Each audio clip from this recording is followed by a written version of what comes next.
Hello, everybody, and welcome back to MotorSportDays. And actually, this session is about MySuperCar, and I'm joined by a very, very good friend of mine, Ryan Falconbridge. Ryan, how are you doing? Good afternoon. How are we? I'm not too bad. Now, Ryan, for those who don't know what you do, you're a racer yourself, aren't you? Tell us first of all where you compete, and then tell us how your season's gone.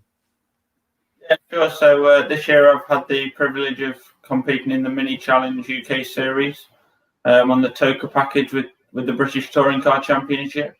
So we finished the last round at Brands Hatch last week. Very cold and damp, as you'd expect in November.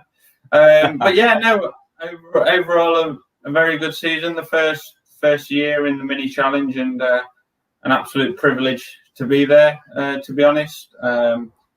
Previously competed in the Fiesta Championship. So yeah, it's been a good year, very much a learning year, but fantastic to have the privilege to be able to race. Well, look, I really appreciate you coming on today.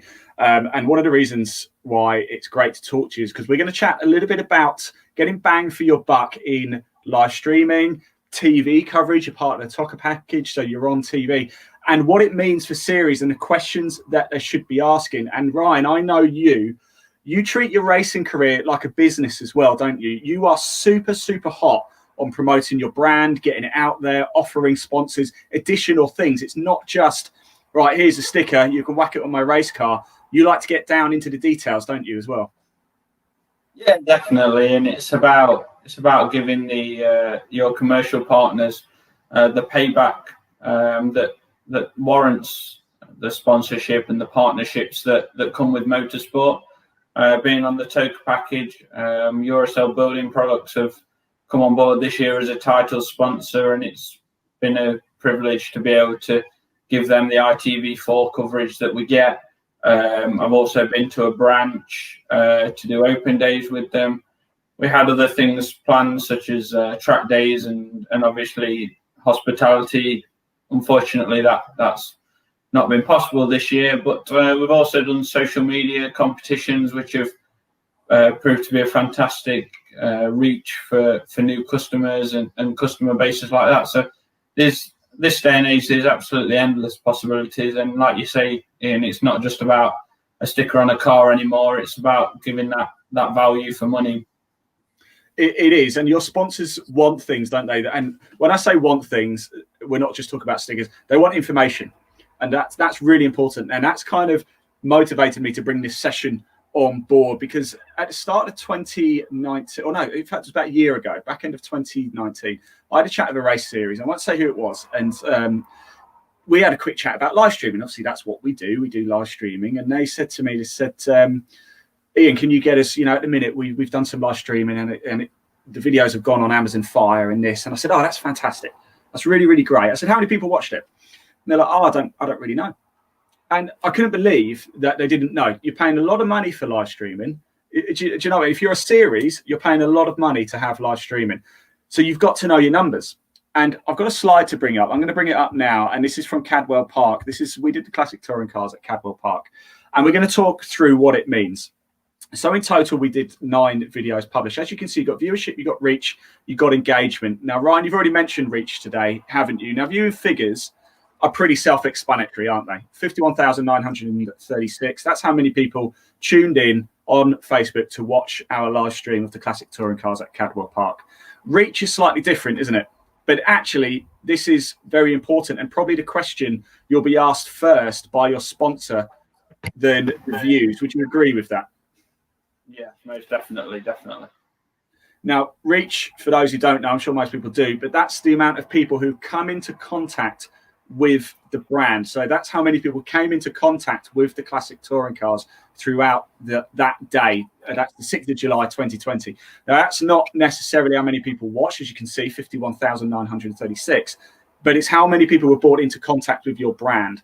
And as we know, there's always a sales cycle for sponsors and brands, etc. There's numerous touch points. Now, engagement's important as well. Do you often get asked about engagement, Ryan, by your sponsors? Yeah, so obviously engagement is sometimes equally as important as reach. The engagement is how many people have actually gone into the page or clicked on links, shared it, and various things like that. So it's actually, engagements is great for cross-pollination.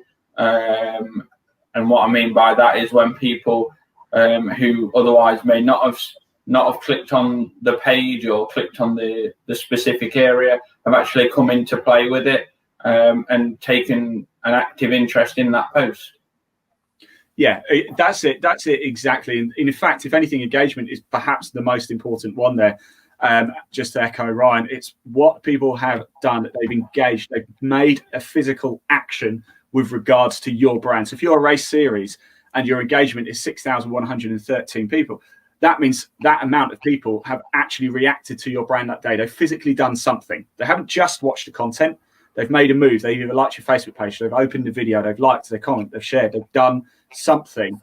And it's actually, I would probably say the engagement's probably the most important number there. Would you agree with that, Ryan? Yeah, definitely. It's people are often engaged because they've got an interest in that, and that's obviously the people that you want. Now, obviously, when you put your sponsorship proposal together, that's information you need. And if you're a race series or you're a race driver, you're a team, and you've got an event that you've been at that's been live streamed, you need that information. You need to be getting it. If you're not getting it already, you need to be asking it. Otherwise, as you can see, Ryan, Eurocell is one of your sponsors. They've probably asked you for a lot of information before they agree to sign on a dotted line. And stuff like that is only going to help your cause in getting more and more sponsorship. If you can back it up, it's all right to say we get X amount of views here, there, everywhere. You've got to be able to see it. You've got to be able to prove it. Now, your sponsorship, Ryan, and like I said before, you're very hot on this. You're very good at it. It's all about offering multiple things. It's all about offering the analytics as well with that. I know you like to dig down deep. You always ask me questions about it, and I really, really think that is fantastic. Do you put these numbers into your sponsorship proposal packages?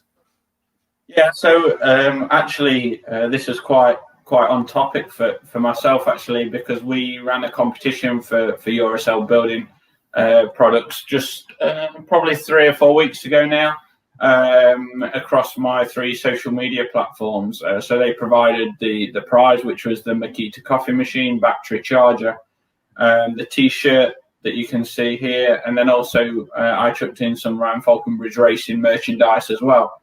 And the post reach for that was over 16,500, with an engagement of just over 1,180.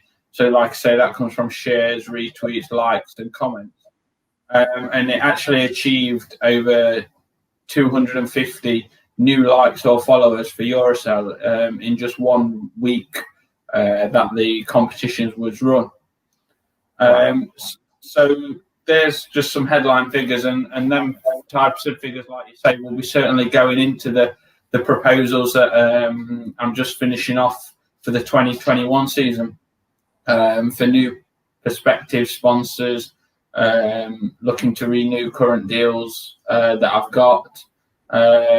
So yeah, it's like you say, the analytics is equally as important as everything else, because the analytics is what grabs the marketing teams, the commercial directors, people like that, their attention. Excellent. Yeah. And, to me, that's one of the most important things. Every session that we do, every broadcast, we always produce one of these viewing figure reports. I'll bring another one up. This is from EnduroCar a couple of weeks ago. And it's normally about a 5 or 6 page document, but it details more information. We do put the other details in there. We do put likes, shares, and then I have an information sheet which breaks it down into how many people were watching on average at any one time. And then it gives you more information, just breaking down about reach, engagement, what it actually means for the series. So if you are a series and you've done live streaming, or you're looking at doing live streaming, or you're a race team and you don't have this information, you kind of are shooting yourself in the foot a little bit. You need to make sure you're getting your data, because for your teams, for your drivers, for everybody, that information is going to help them get more sponsorship, which is going to fill your grids and make them even bigger. Ryan, I appreciate your time today. I really do. Let's talk about 2021 for you. What's on the agenda for next year? Yeah, so we hope to stick in the mini challenge. Obviously, that not just Eurocell, but also the tarpaulin company, TC Harrison, JCB, AIPS Insurance have stuck with me this year, which is hugely appreciated. I know you guys did an interview with Bobby, Jiggy, and Paul Rivette earlier, and I can only echo what they said. If I'm honest, the hospitality is a huge part of the Toka paddock, not just for the touring cars, but for us guys in the support series as well. So we're currently in the current climate waiting to hear on news about that, because a large part of our budget comes from the VIP side, and it's great to have sponsors at track as well, to showcase what we can do. A nice meal, a few bevies on a Sunday doesn't go amiss for them, bringing their customers along as well. So, like I say, we're aiming to get on the grid in the mini challenge again next year. Yeah. The rounds will probably be more next year. Sorry, it was slightly condensed to 5, which helped in the sense of needing a slightly smaller budget. But next year we'll go back to the full budget. So we really need to push on and try and get these partners on board and continue the current deals I've got. Fantastic. It certainly sounds exciting. Ryan, I've been following your career very, very closely since we first met actually at Brands Hatch in 2019, didn't we? And I'm delighted to be doing a lot of work with you quite closely as well. So I wish you the best of luck for 2021. Not that you'll need it, of course. Everything seems to be going very well. Ryan, thank you very much for your time this afternoon.